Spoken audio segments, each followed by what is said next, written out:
Film pun dimulai dengan menampilkan murid-murid sebuah sekolah yang berada dalam bus yang akan melaksanakan studi tour. Di sini ada pemeran utama dalam film ini, yaitu Mitsuko. Mitsuko nampak sedang asyik menulis puisi dengan buku diary-nya di saat teman-temannya sedang bersenang-senang di dalam bus.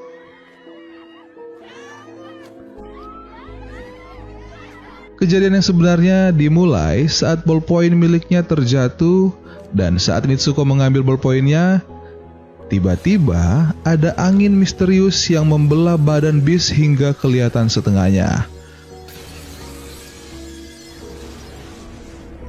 Nampak badan para siswi di dalam bis itu ikut terbelah dan darah-darah mereka bercucuran ke sana kemari. Di sini, Mitsuko tidak ikut terpotong karena dia sedang menunduk mengambil ballpoint. Mitsuko cukup terkejut dengan apa yang tiba-tiba terjadi. Ia merasakan angin misterius yang datang silih berganti seakan mau mengincarnya.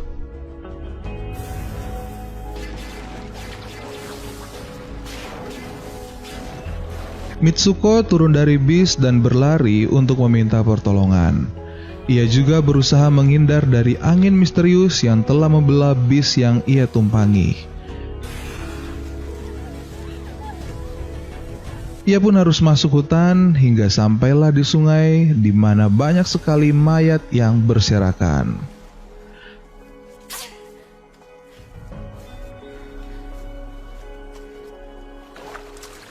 Mitsuko terus berjalan hingga sampai di sebuah sekolah dan ia terkejut dipanggil oleh seseorang bernama Aki yang mengaku teman sekelasnya.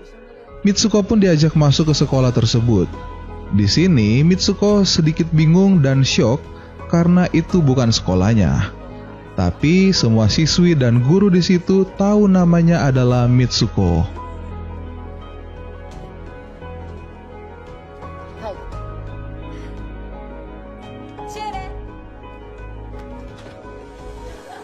Aki mengajak Mitsuko membolos bersama dua temannya yang lain saat jam pelajaran dan mereka pergi ke sebuah danau yang ada di tengah hutan.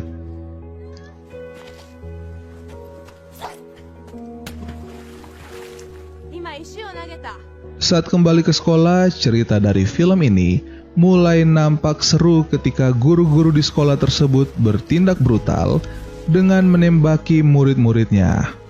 Mitsuko mencoba lari dan sembunyi dengan temannya, namun sayang beberapa temannya harus mati.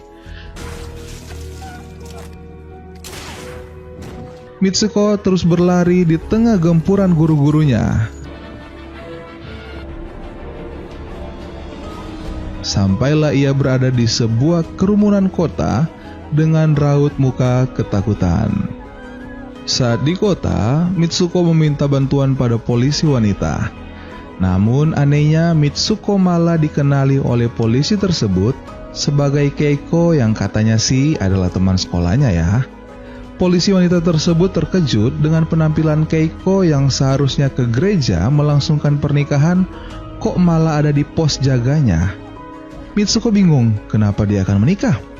Ditambah lagi saat polisi wanita itu mengarahkan cermin ke wajahnya, tiba-tiba wajah Mitsuko langsung berubah menjadi wajah berbeda yang bernama Keiko. Polisi pun mengantar Keiko ke gereja untuk dirias dan melangsungkan acara pernikahan. Ternyata yang akan merias Keiko adalah Aki. Sosok Aki di cerita sebelumnya membuat Keiko terkejut. Keiko sangat bingung apa yang sebenarnya terjadi. Tapi Aki tidak mengatakan apa-apa. Aki hanya mengatakan ke Keiko agar dia jangan panik. Di sini Aki berjanji akan membantu Keiko. Dan saat menuju mimbar gereja, keanehan mulai menjadi-jadi. Para tamu mencaci maki Keiko, dan yang menjadi pengantin prianya tidak ada. Justru yang ada hanyalah peti mati. Ketika peti mati itu dibuka, Keiko terkejut dengan kemunculan sosok manusia berkepala babi. Keiko yang membawa botol yang pecah akhirnya menusuk ke manusia berkepala babi itu. Suasana di situ pun menjadi sangat rusuh. Aki pun datang dan membantu Keiko keluar dari situ. Saat mereka akan keluar dari situ, justru mereka dihadang oleh dua wanita berbusana hitam. Dan akhirnya terjadilah pertarungan di antara mereka. Keiko dan Aki berhasil meloloskan diri dan akhirnya pergi dari situ. Di sini Aki meminta Keiko untuk berpisah dengan dirinya. Saat Keiko yang berlari sendirian tiba-tiba dipanggil oleh seorang wanita pelari. Seperti sebelumnya, Keiko kembali terkejut ketika ia bercermin nampak dirinya telah berubah menjadi Izumi yang sedang mengikuti lari maraton. Kemudian ia pun disambut oleh teman-temannya Izumi. Di sini Izumi sedang mengikuti lomba lari. Tiba-tiba muncul teman-temannya yang sebelumnya dan juga muncul Aki. Tidak hanya itu, akhirnya dua wanita berbusana hitam dan manusia berkepala babi kembali muncul dan mengejar mereka.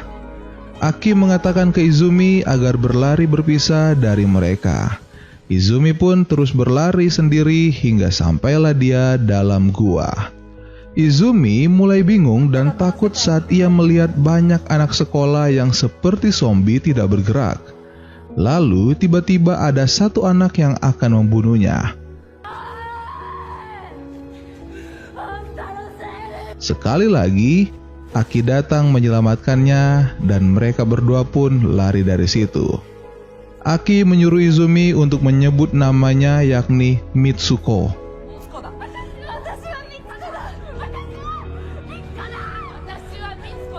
Dan wujud Izumi berubah menjadi Mitsuko.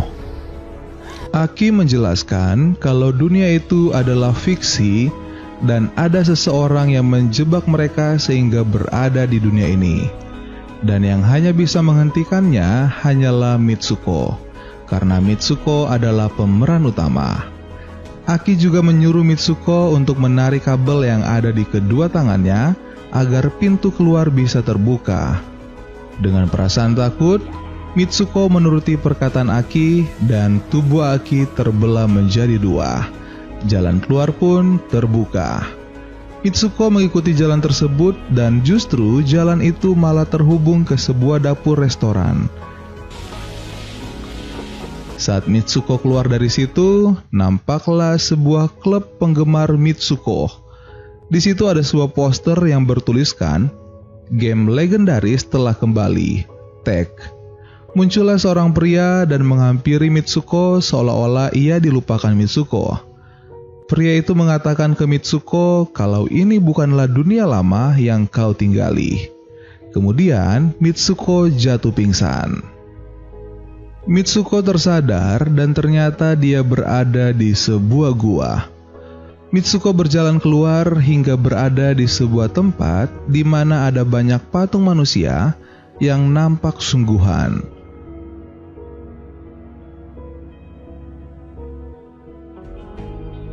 Mitsuko melihat seorang kakek-kakek sedang memainkan game tentang dirinya.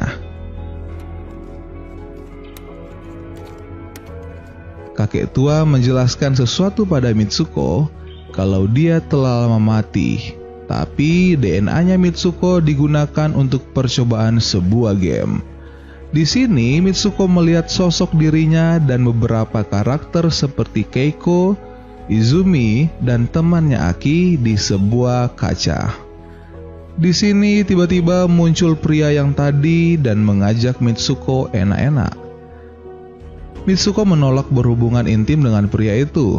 Mitsuko justru merobek bantal yang isinya berubah dari putih menjadi merah. Ia pun mengambil tongkat kakek tua kemudian menusukkan ke perutnya hingga Mitsuko pun harus mati. Dan film pun selesai. Oke, tampaknya kalian mulai bingung. Ini adalah salah satu film horor Jepang yang aneh yang pernah Mimin tonton ya. Alur ceritanya memang menegangkan, tapi akhir ceritanya yang tidak Mimin mengerti. Setelah mencari dari berbagai sumber, tetap jawabannya jadi mengambang. Mengapa harus bunuh diri? Mengapa dia bisa berubah wujud? Akhirnya Mimin sudahi saja video kali ini ya, daripada kalian bingung dan Mimin tambah bingung. Jangan lupa subscribe buat kalian yang belum subscribe. Sampai ketemu di film-film selanjutnya. Dadah!